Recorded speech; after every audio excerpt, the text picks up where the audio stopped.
Mga brothers, ang gwapo naman ng bagong colorway nitong Skygo KTB 150 at ito nga ang ating iikutan sa ating walk around review. Pero bago tayo magpatuloy, sa mga gusto pong suportahan ang ating Facebook page, baka naman pwede kayo mag-follow at i-share ang ating episode. At kung dito naman kayo sa YouTube nanonood, mag-subscribe na kayo at like ang ating video. So mga brad, let's go! Sa go!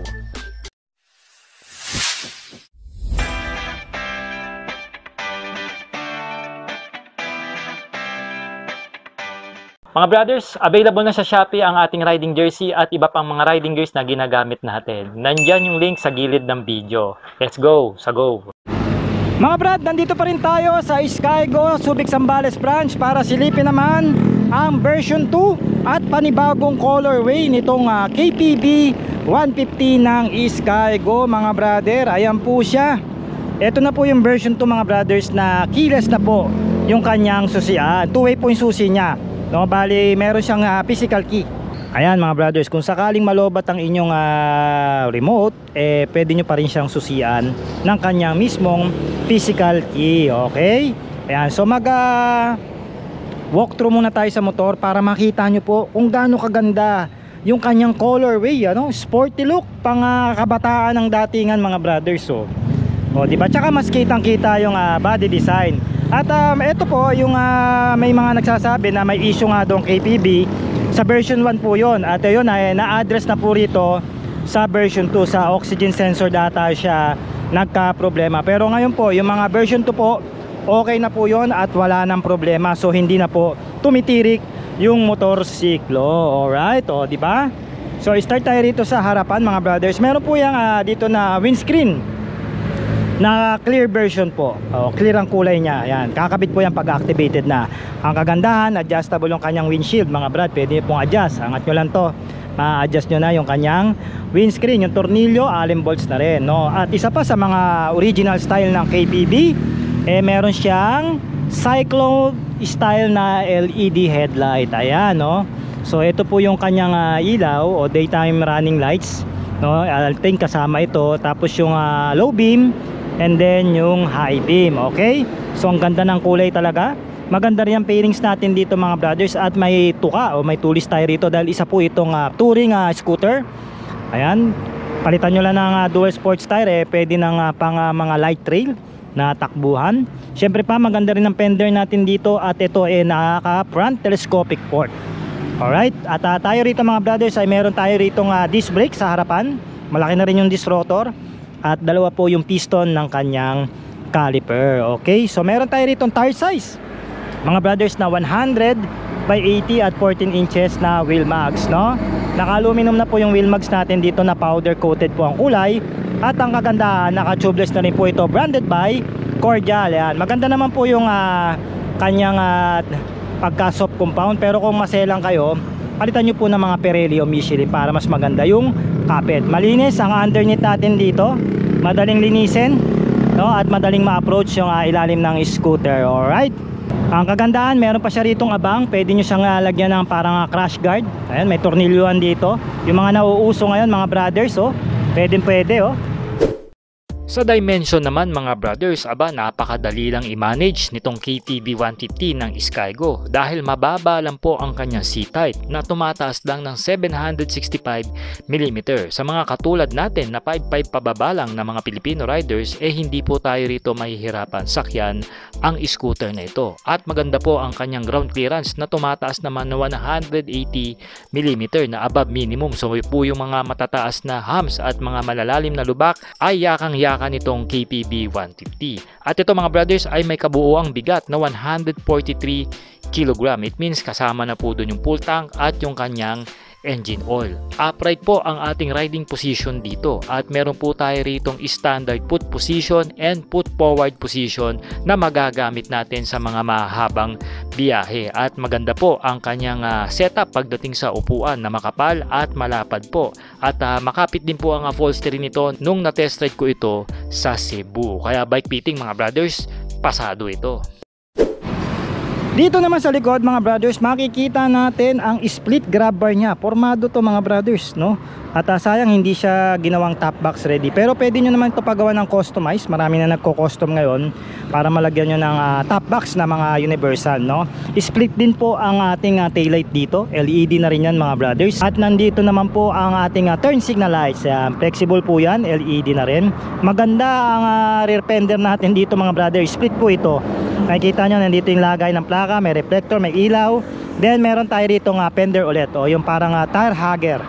Maganda yung pagkakagawa, stable, naka-allen bolts na rin. Then another tire hugger na naman dito for extra protection, no, sa mga putik. Alright, para hindi madumihan yung components dito, especially yung injector nyo. At nandito na rin yung kanyang monoshock, di ba? Naka monoshock yan, adjustable din yan mga brad. So makikita nyo yung parang pinaka swing arm nya dito, no? Tapos naka disc brake tayo rito with a single piston pad caliper. At may tire size ito mga brothers na 120 by 70 at 14 inches na wheel mags. Naka tubeless na rin ito. Then single exit po yung ating muffler na sporty look. Ang ganda ng heat guard natin dito mga brothers. Tinabanan talaga yung ating tambucho para hindi tayo basta-basta mapasok.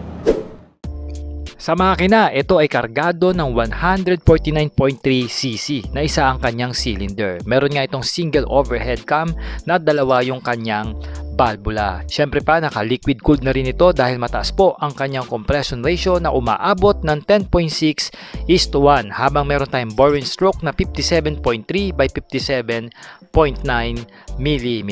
Ito rin mga brothers ay merong 11 liters fuel tank capacity at meron itong fuel consumption na umaabot po ng 41 km per liter ayon sa papel. At ito mga brothers ay dumudulo ng 12.1 horsepower at 8,500 RPM. At sumisibat naman ito mga brothers ng 11.8 Nm of torque at 5,000 RPM.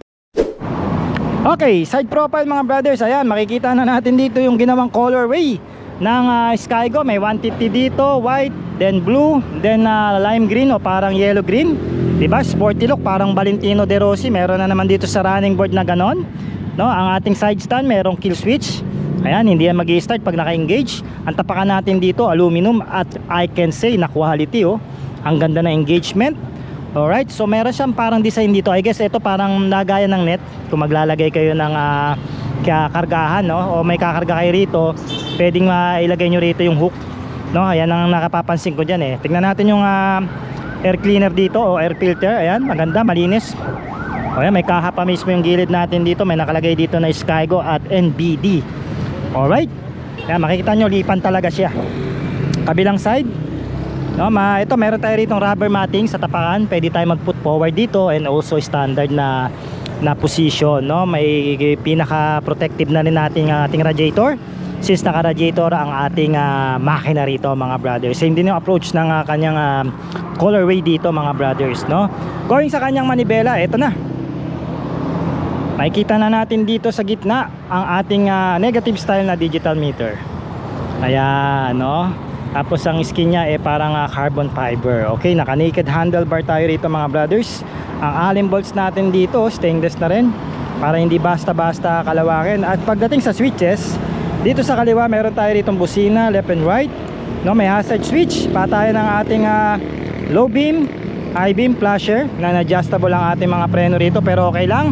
Makapal at quality naman. Dito sa kabila, nandito po ang ating bukasan ng headlight tsaka daytime running light, no? Tapos meron tayo ritong stop start. Yan, kung gusto nyo pong on and off, yan, pwede yan para makatipid kayo sa gasolina pag nata-traffic, no? Meron tayo ritong magandang approach ng handle grip na malaki sa isang large na kamay. I guess pang extra large pwede to. Bakal na bar N o N bar. So ito yung sinasabi ko mga brothers, no? So two-way po ang kanyang susian. Pwede pong wireless remote. Yan, pwede kayo mag-alarm o pwede nyo answer back yung motor para kung nasa parking lot kayo, and then pwede naman physical key kung sakaling malobat kayo, at least mabubuksan nyo pa rin yung mismong motor siklo, no? Meron tayo ritong lug compartment, dalawa. Nandito sa kanan yung USB charging port at meron din siyang bolt socket. Ayan, bukasan ng sigarilyo, pero pwede rin yan i-convert sa USB. So kakasya ba yung cellphone? Parang hindi, no? Negative, maglalagay kayo ng cellphone holder, no? Ayan, meron din dito ng extra na bulsa Alright. So ang ating gas tank nandito. Nakalimutan ko lang kung ilan yung gas tank, pero pakita natin dyan, malaki-laki gas tank dito, alam ko no, tapos meron tayo rito single tone pagdating sa kanyang upholstery mga brothers. Magaspang po ito yung maganda, makapit ito lalo na pagka nakamaong kayo, at madaling matuyo pag nababasa. Okay, pag binuksan natin, ito yung kanyang compartment. Nandito yung mga manual, tsaka side mirror, hindi ko na tinanggal, tsaka yung battery. Pero hindi po kakasya rito ang isang half face o open face na helmet, tsaka yung full face mga brothers. Maliit lang po siya, pero pwedeng paglagyan ng mga importanteng mga gamit katulad ng mga tools, kapote. May kita kayong umbok dito dahil yung shock niya. Pero ang maganda, may helmet hook siya, no, for the safety ng ating pwedeng iwan yung mga helmet nyo, no. Ayan, dalawa na yan para sa mga magiging back ride nyo mga brothers. Okay, so sara na natin.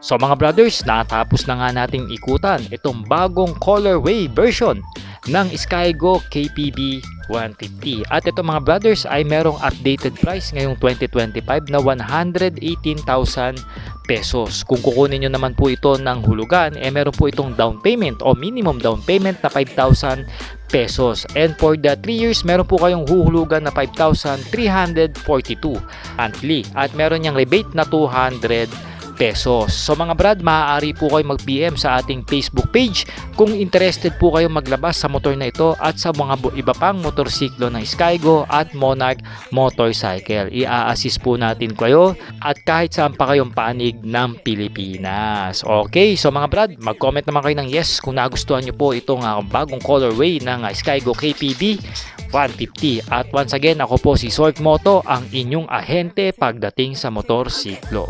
Alright.